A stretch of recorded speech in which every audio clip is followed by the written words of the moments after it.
अच्छा, बिस्मिल्लाहिर्रहमानिर्रहीम। अस्सलाम वालेकुम my dear students. I am doctor Matin, department of physics, Islamia college Peshawar. याद रखिए, लास्ट टाइम चैप्टर नंबर 6 में हमने तकरीबन 5 लेक्चर्स अपलोड किए हैं। ठीक है, विस्कस ड्रैग या फ्लूइड ड्रैग से रिलेटेड, टर्मिनल वेलोसिटी से रिलेटेड, इक्वेशन ऑफ कंटिन्यूटी से रिलेटेड, इसी तरह बर्नौली इक्वेशन से रिलेटेड और टॉरिसीली थ्योरम से भी रिलेटेड एमसीक्यूज है बीन डन।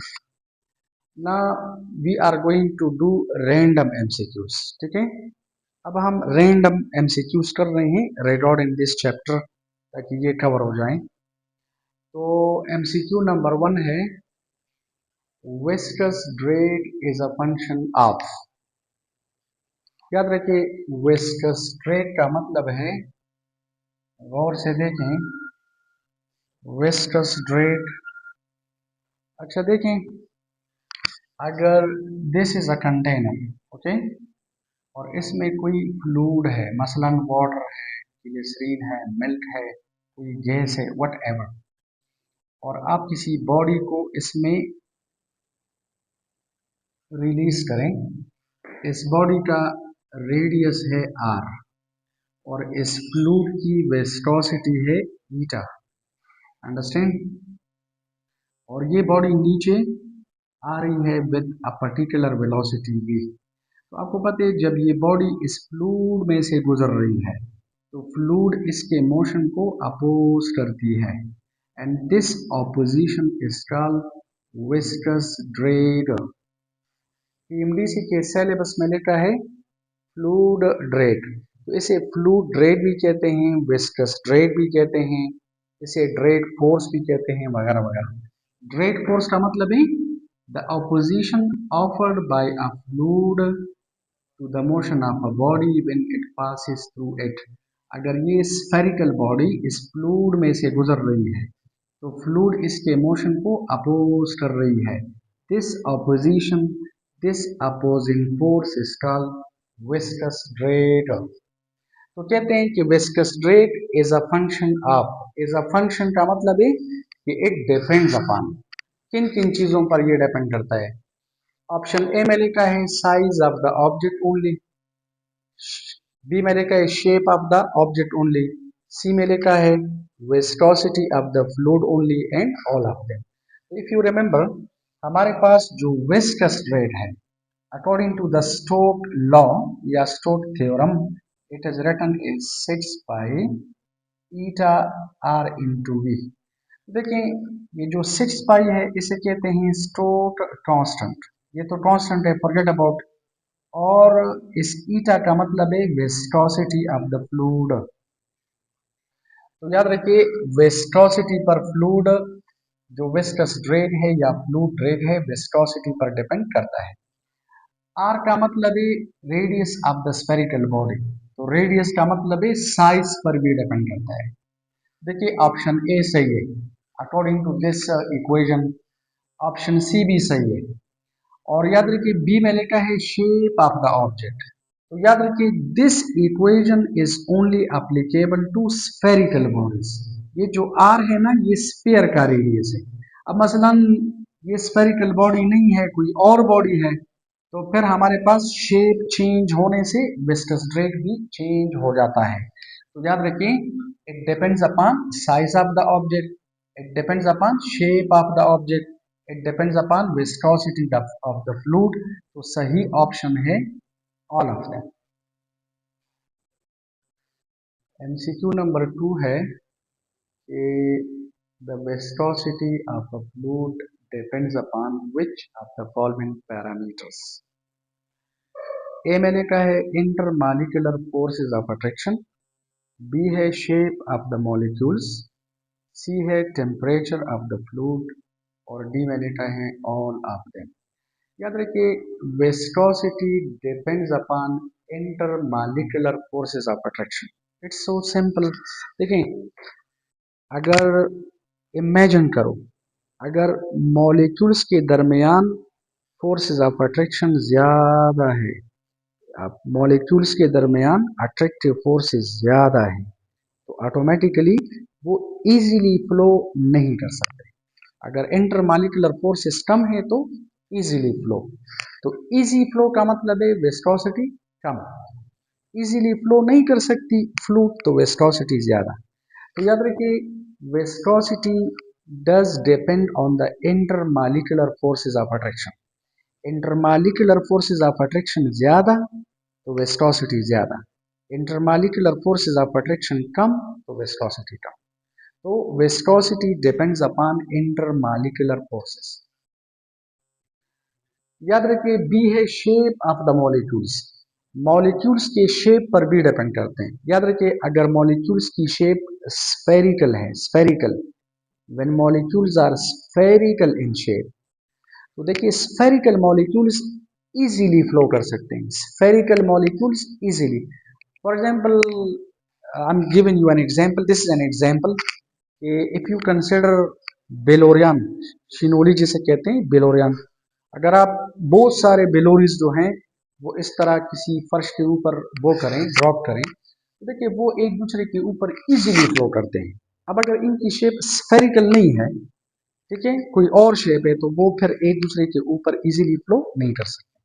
तो याद रखिए मॉलिक्यूल्स की शेप में अगर स्फेरिकल नेचर जितना ज्यादा हो तो याद रखिए विस्कोसिटी कम, अगर स्फेरिकल नेचर स्फेराइडल वगैरह है तो फिर विस्कोसिटी ज्यादा। और सी में लिखा है temperature of the fluid. Temperature पर भी विस्कोसिटी डिपेंड करती है, लेकिन दिस इज वेरी इंपॉर्टेंट। याद रखिए if you consider a liquid, तो liquid is a fluid per definition. According to the definition, we can say anything which can flow is called a fluid. Maslan, all gases and liquids are said to be fluids. याद रखिए if you consider a liquid, for example glycerin, milk, honey, water, whatever, और आप इसका temperature बढ़ा रहे हैं, तो आपने केमिस्ट्री में भी पढ़ा है टेम्परेचर बढ़ाने से इंटरमॉलिक्यूलर फोर्सेस ऑफ अट्रैक्शन कम हो जाते हैं। तो intermolecular forces of attraction come, viscosity come. Liquids का टेम्परेचर अगर आप बढ़ा रहे हैं तो टेम्परेचर बढ़ाने से विस्कोसिटी याद रखिए कम हो जाती है। लेकिन एक बात आप याद रखिए, दिस इज वेरी इंपॉर्टेंट, अगर आप गैसेस का टेम्परेचर बढ़ा रहे हैं तो गैसेस की जो विस्कोसिटी है वो टेम्परेचर बढ़ाने से बढ़ जाती है। क्यों बढ़ जाती है? गैसेस में ये है कि जितना भी आप टेम्परेचर बढ़ा रहे हैं तो गैसेस मॉलिक्यूल्स का आपस में चांसेस ऑफ कोलिजन ज्यादा, और जितने वो ज्यादा पर सेकंड ज्यादा कोलिजन करते हैं तो इसका मतलब है विस्कोसिटी ज्यादा है। तो टेम्परेचर बढ़ाने से गैसेस की वेलोसिटी सॉरी विस्कोसिटी बढ़ जाती है, और लिक्विड्स की जो विस्कोसिटी है वो टेम्परेचर बढ़ाने से कम हो जाती है। तो देखें viscosity depends upon intermolecular forces of attraction, shape of the molecules. अगर मॉलिक्यूल्स स्फेरिकल इन शेप है विस्कोसिटी कम, स्फेराइडल है पूरे स्फेरिकल नहीं है विस्कोसिटी ज्यादा। टेम्परेचर, टेम्परेचर पर डिपेंडेंसी जो है वो थोड़ी सी मुख्तलिफ है फ्लूइड्स की। लिक्विड्स की विस्कोसिटी टेम्परेचर बढ़ाने से कम हो जाती है और गैसेस की विस्कोसिटी टेम्परेचर बढ़ाने से बढ़ जाती है। तो सही ऑप्शन है all of them, option D सही है, ऑल ऑफ देम। अच्छा, एमसीक्यू नंबर 3 है which of the following is correct. Option A में लिखा है blood is more viscous than water, B में लिखा है water is more viscous than blood, C में लिखा है both are equally viscous, none of them. देखें अगर आप प्योर वाटर ले ले और ब्लड ले ले तो ब्लड की विस्कोसिटी वाटर से ज़्यादा है, क्योंकि blood contains plasma which is the liquid portion of the blood, और इसके अलावा इसमें वो है सेल्स है, red blood cells, white blood cells और प्रोटीन्स भी हैं। तो ब्लड का जो कंपोजिशन है वो वाटर से अलग है, इसी वजह से ब्लड जो है it is more viscous than water. याद रखिए ब्लड की वेस्टोसिटी वाटर की वेस्टोसिटी से ज़्यादा है, प्योर वाटर की वेस्टोसिटी से ज़्यादा है, because blood contains cells, plasma, proteins वगैरह, इसी वजह से blood is more viscous than water. तो कौन सा ऑप्शन सही है? ऑप्शन ए सही है। लेकिन हमारे पास एक मशहूर प्रोवर्ब है, हम कहते हैं blood is more thicker than water, blood is more thicker than water, ठीक है ना। अब उर्दू में कहते हैं कि आ, अपना अपना और पराया पराया, खपल खपली और प्रदी प्रदीवी। खपल खपली यानी blood is more thicker than water. तो याद रखिए अगर आपको ये प्रोवर्ब याद है तो blood is more thicker than water यानी blood is more viscous than water. तो ऑप्शन बी सही है, ए सही है।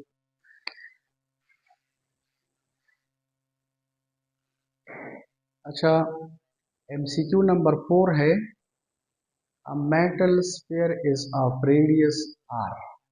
मतलब स्फीयर का रेडियस हमें गिवन है which is R, is dropped यानी is released into a tank of water is it sinks, यानी जब ये पानी के अंदर चला जाता है at a speed v, it experiences a drag force F given by F is equal to KRV.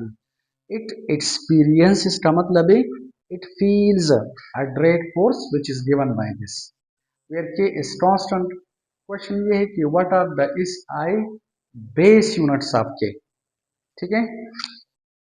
तो देखें हमारे पास है F is equal to KRV, यहाँ से K कैलकुलेट करो तो ये आ जाएगा F डिवाइडेड बाय, ठीक है ना, divided by R into we.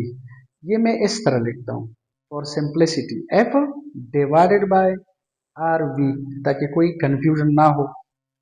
अब आप मुझे बताएं फोर्स का क्या यूनिट है? न्यूटन। डिवाइडेड बाय आर का है मीटर, वेलोसिटी का है मीटर पर सेकंड, तो मीटर स्क्वायर पर सेकंड, इसका मीटर इसके साथ मल्टीप्लाई करें, meter square divide by second. अच्छा, newton F is equal to M A, तो न्यूटन बराबर होते के जी मीटर पर second square divided by meter square divided by second.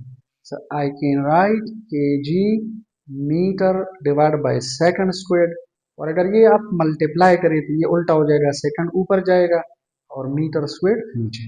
अब और से देखो, देखिए ये सेकंड एक सेकंड के साथ कैंसिल, एक सेकंड नीचे रह जाता है, और इससे 1 मीटर इसके साथ कैंसिल, 1 मीटर नीचे रह जाएगा। तो ये मैं लिख सकता हूँ के जी और divided by meter into second. तो ये किस ऑप्शन में है?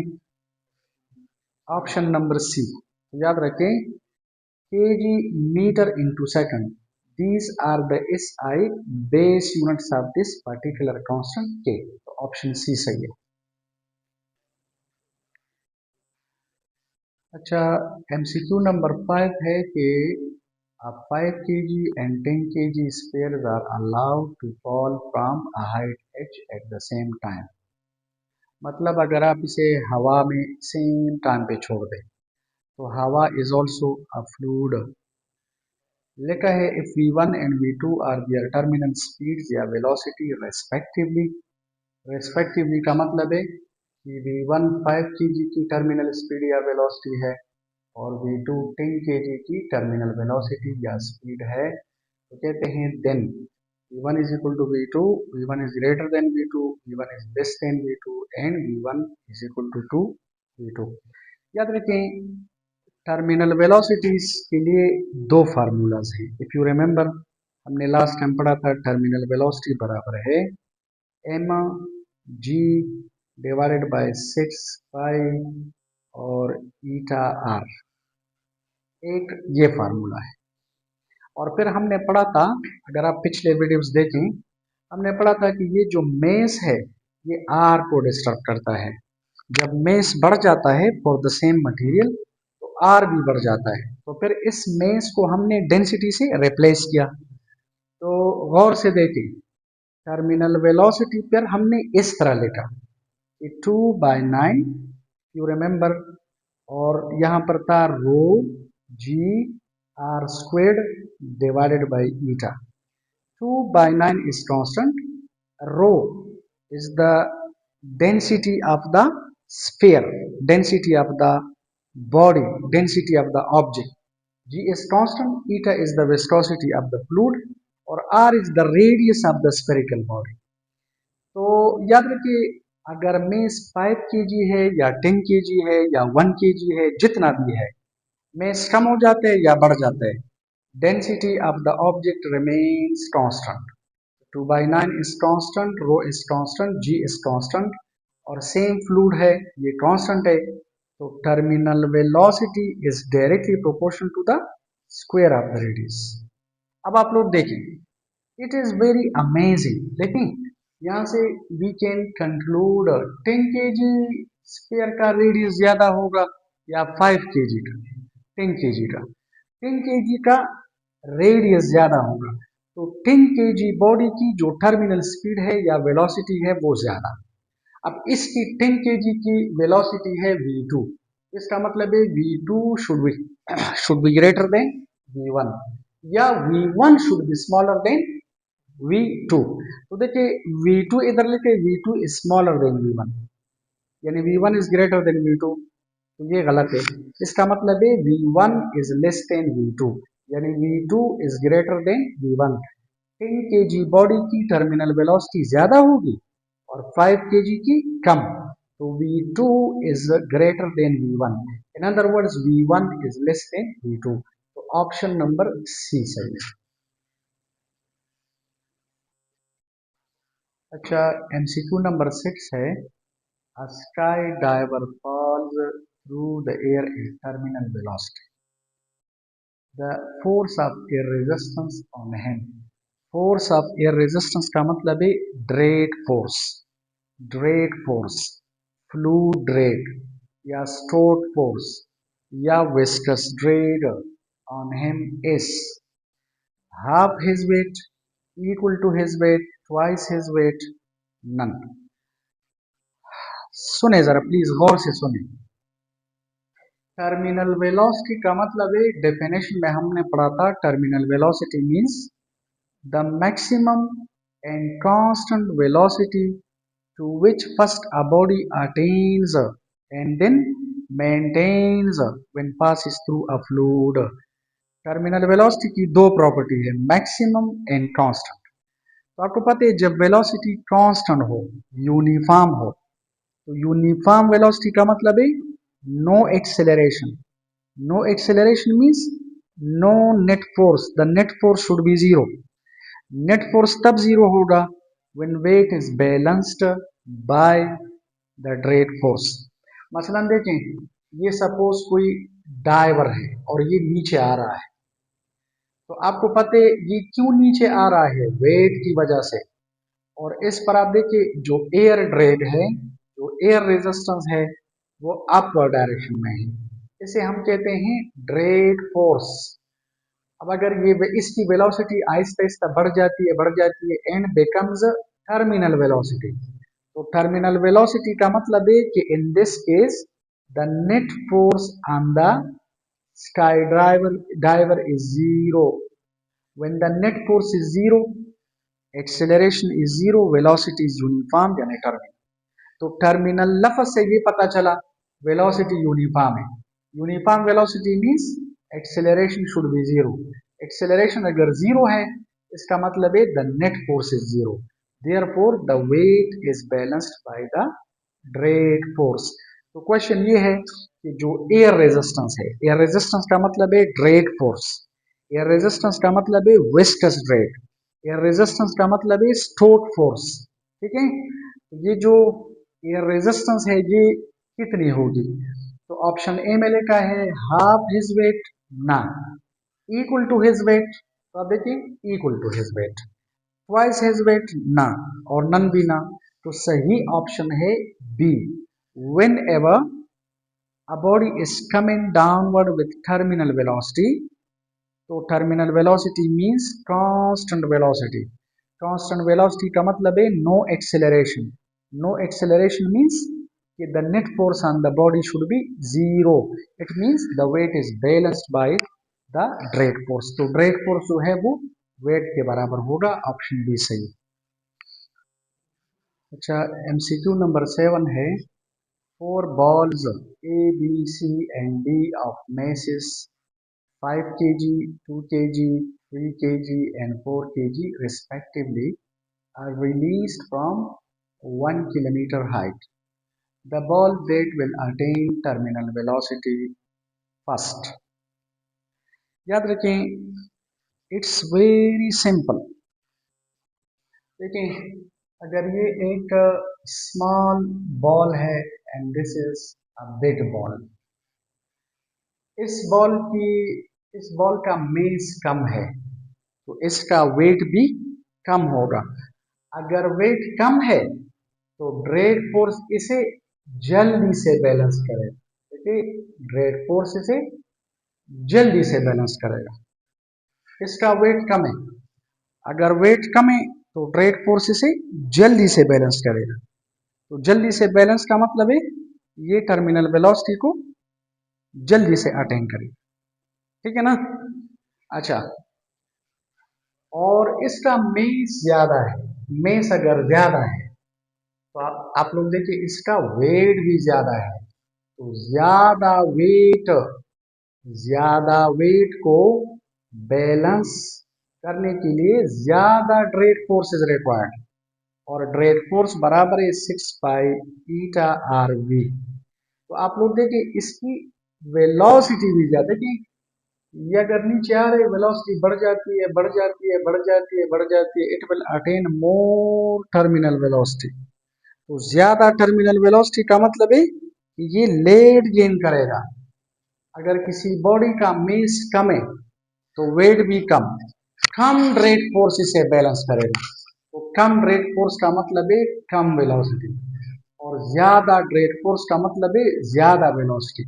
अब आप देखें, हमने पढ़ा है कि टर्मिनल वेलोसिटी बराबर है 2/9 रो, ठीक है, G R square divided by eta. 2/9 is constant, eta is constant, density अगर बॉल्स की मटेरियल सेम है, density is constant, G is constant, terminal velocity is directly proportional to R square.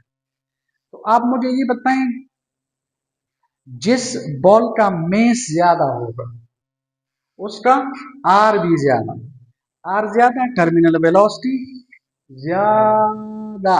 तो ज्यादा means late gain करेगा। We are not interested in late, we are interested in first. तो जिस ball का mass सबसे कम होगा, आर कम, आर कम टर्मिनल वेलोसिटी कम, टर्मिनल वेलोसिटी जितनी कम तो कम ड्रैग फोर्स इसे क्या करेगा, बैलेंस। तो टर्मिनल वेलोसिटी जल्दी से गेन करेगा, यानी लाइट बॉडी टर्मिनल वेलोसिटी जल्दी से गेन करती है, फर्स्ट गेन करेगी, और हेवी बॉडी जो है वो लेट। तो अब आप मुझे ये बताएं, इन चारों बॉल्स में से किस बॉल का मेस कम है। देखिए, बी का, बी का मेस कम है। तो याद रखिए ball B will attain the terminal velocity first। अच्छा, अगर ये एमसीक्यू इस तरह जाए कि the ball that will attain terminal velocity later, तो फिर जिसका मेस ज्यादा है, मेस किसका ज्यादा है, ए का, तो फिर ऑप्शन ए सही होता। ठीक है, लेकिन for this MCQ option B is the correct option. अच्छा देखिए, दिस इज एन एमसीक्यू, ये थोड़ा सा लेंथी है, लेकिन जो लेंथी एमसीक्यूज है एमडीकेट में इनका भी कुछ ना कुछ परसेंटेज होता है। 8 spherical rain drops of same mass and radius are falling down with a terminal velocity of 6 centimeter per second. If they coalesce, coalesce लफ्ज का मतलब है if they combine together, अगर ये आठों आपस में कंबाइन होकर एक बिग ड्रॉप बना लेते हैं, तो क्वेश्चन ये है कि what will be it's terminal velocity. इस बिग ड्रॉप की टर्मिनल वेलोसिटी कैलकुलेट करें। तो याद रखें, गौर से देखें, टर्मिनल वेलोसिटी बराबर है 2/9 और this is rho ji R square divided by eta. 2/9 constant है, रो कांस्टेंट है, ठीक है, जी कांस्टेंट है, ईटा कांस्टेंट है। जब 8 ड्रॉप्स आपस में कोएलीज करते हैं, कंबाइन हो जाते हैं, तो इनका मेस बढ़ जाते हैं, तो आर भी बढ़ जाता है। अब क्वेश्चन ये है कि आर कितना बढ़ जाता है। तो याद रखिए, this is the terminal velocity of one drop. ये एक ड्रॉप की टर्मिनल वेलोसिटी है। अब अगर आठों आपस में कंबाइन हो जाते हैं, तो फिर टर्मिनल वेलोसिटी में इस तरह लिखूंगा, v terminal dash is equal to 2/9 rho g और आर डैश स्क्वेयर्ड और डिवाइडेड बाय ईटा। तो याद रखिए, जब आर ड्रॉप्स आपस में मिल जाते हैं, फिर भी डेंसिटी रिमेन्स कांस्टेंट, यानी वाटर की जो डेंसिटी है इट रिमेन्स कांस्टेंट, इधर और इधर, जी इधर इधर कांस्टेंट, ईटा इधर इधर कांस्टेंट, सिर्फ आर चेंज हो जाएगा। So we are going to calculate this R dash. तो प्लीज रिमेंबर, एक ड्रॉप का जो वॉल्यूम है, if it is spherical in shape, तो this is 4/3 pi R cube.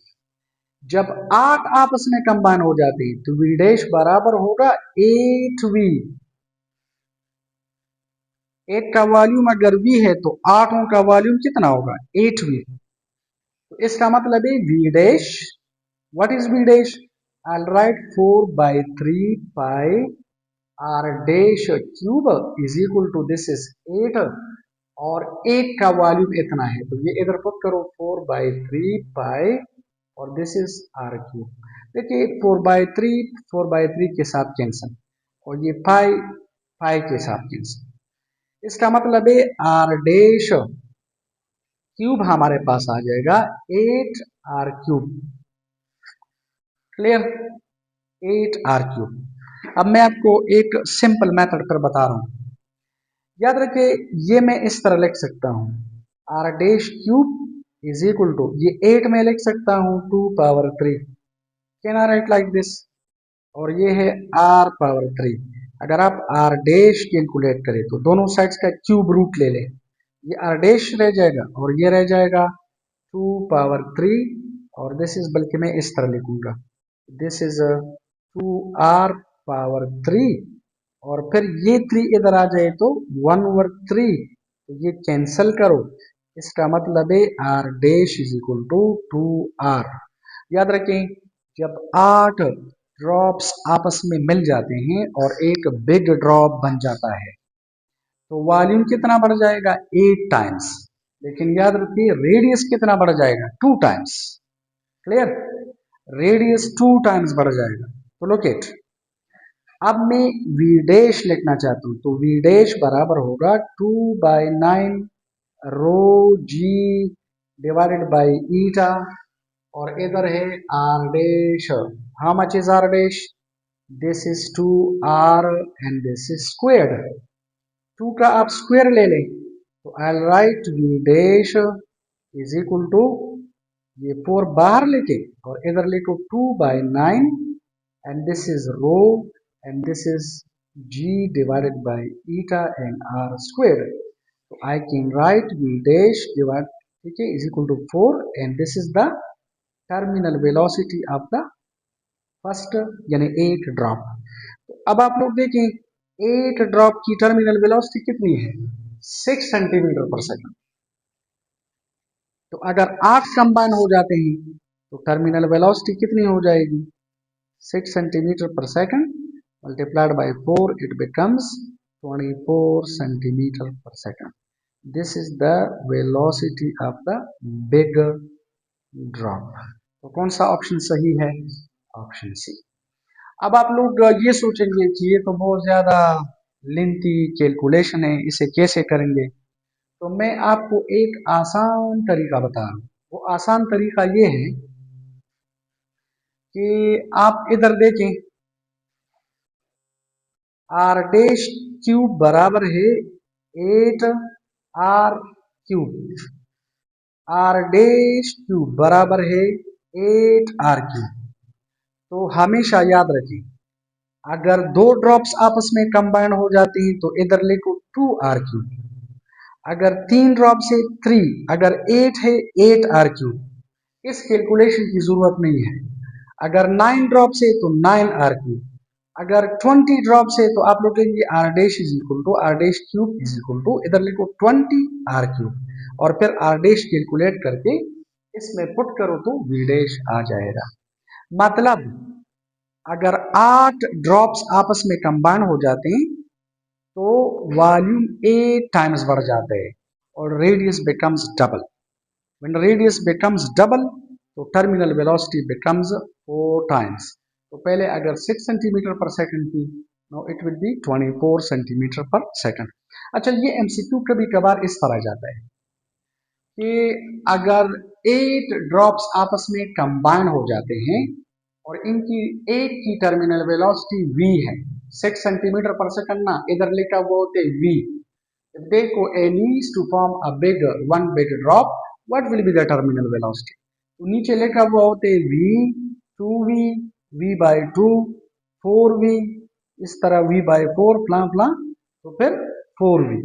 यानी अगर 8 ड्रॉप्स आपस में मिल जाते हैं तो terminal velocity becomes 4 times. Understand? तो इसमें कौन सा ऑप्शन सही है? Option C. This is MCQ number 9। Okay, a raindrop of mass m is falling vertically through the air with a steady speed। याद रखिए, रेन ड्रॉप का मेस नोन है, इट इज गिवन, जितना भी है this is m known, is falling vertically through the air with a steady speed v। steady speed का मतलब है constant speed, इसका मतलब यहां पर है terminal velocity. Is it? It experiences, यानी this rain drop feels a retarding force kV। retarding force का मतलब है drag force, viscous drag exerted by the air on the drop। retarding force का मतलब है fluid drag, viscous drag, opposing force, that is kV due to air, where k is constant, the acceleration of the free fall is g। कहते हैं which expression gives the kinetic energy of the rain drop। देखिए, we are interested in kinetic energy, तो kinetic energy बराबर है half M V square. देखिए, mass of the drop is N, यानी this is known, is it? आप यहां पर ये वेलोसिटी कैलकुलेट करें। ये वेलोसिटी कहां से कैलकुलेट करेंगे? हमें ड्रैग फोर्स या जो रिटार्डिंग फोर्स है वो हमें गिवन है केवी। द ड्रैग फोर्सेस यहां पर है के वी, के कांस्टेंट है, वी इज वेलोसिटी। आपको पता है अगर ड्रॉप नीचे कांस्टेंट वेलोसिटी से आ रहा है तो कांस्टेंट वेलोसिटी का मतलब है the net force on the drop is zero. When the net force is zero, इसका मतलब है W minus F sub D is equal to zero. It means W is equal to F sub D। In other words W means mg which is F sub D। तो आप ऐसा करें, इस F sub D की जगह लिखो weight of the drop. ये हमने बार बार पढ़ा कि whenever a particle is falling with terminal velocity, so the weight is balanced by the drag force। तो drag force की जगह मैंने mg लिखा और यहाँ पर this is k and this is v। Velocity calculate करो तो this is mg divided by k। Let this is equation number 1 और this is equation number 2। Velocity का ये वैल्यू इक्वेशन नंबर 1 में लिखो तो काइनेटिक एनर्जी आ जाएगी। तो I will write kinetic energy is equal to half mass m velocity की जगह लिखो mg divided by k, which is constant, squared. So I'll write this half, this is m, or this will become m squared g squared divided by k squared. तो इसे थोड़ा सा rearrange करेंगे, m multiplied by m squared. I'll write m cube g squared, और नीचे है 2 multiplied by k squared. So this is the kinetic energy of the rain drop. अब आप लोग देखिए ये कौन से ऑप्शन में है, ऑप्शन नंबर डी, तो ऑप्शन डी सही है।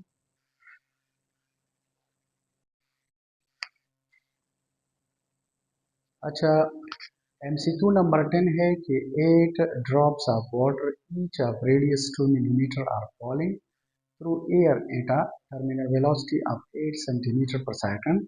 If they coalesce का मतलब है if they combine to form a single drop, the terminal velocity of the combined drop will be. Medical 2017 में आया है क्वेश्चन नंबर 74। अब आप देखें इसकी लेंथ की कैलकुलेशन की जरूरत नहीं है, हमने इससे पहले एक 2 MCQs पहले हमने पढ़ा कि जब 8 ड्रॉप्स आपस में मिल जाते हैं तो आर डैश क्यूब का मतलब है, आर डैश का मतलब है रेडियस ऑफ द कंबाइंड, यानी the big drop, the single drop, ये बराबर है 8 है, तो 8 R square, sorry R cube, ठीक है।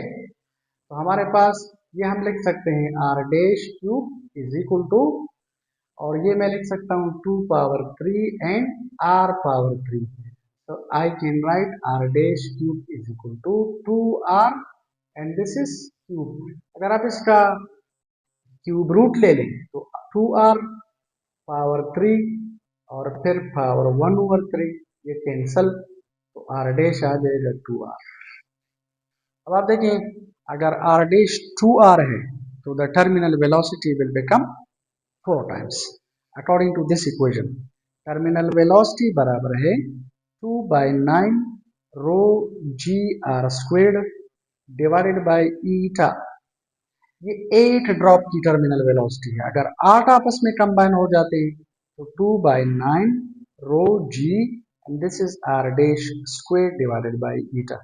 अब ये आर डैश कितना हुआ, आर डैश हमारे पास 2/9, this is rho G and this is 2r, r dash is 2r and this is squared divided by eta, तो v dash आ जाएगा, this is 4, 2 2s are 4 multiplied by the same thing, rho g r squared divided by eta. What is this? This is the terminal velocity of the single drop. So vt हमें given 8 centimeter पर second, तो देखें combined की velocity कितनी होगी 8 centimeter divide by second, you will get 32 centimeter पर second. This is the terminal velocity of one big drop.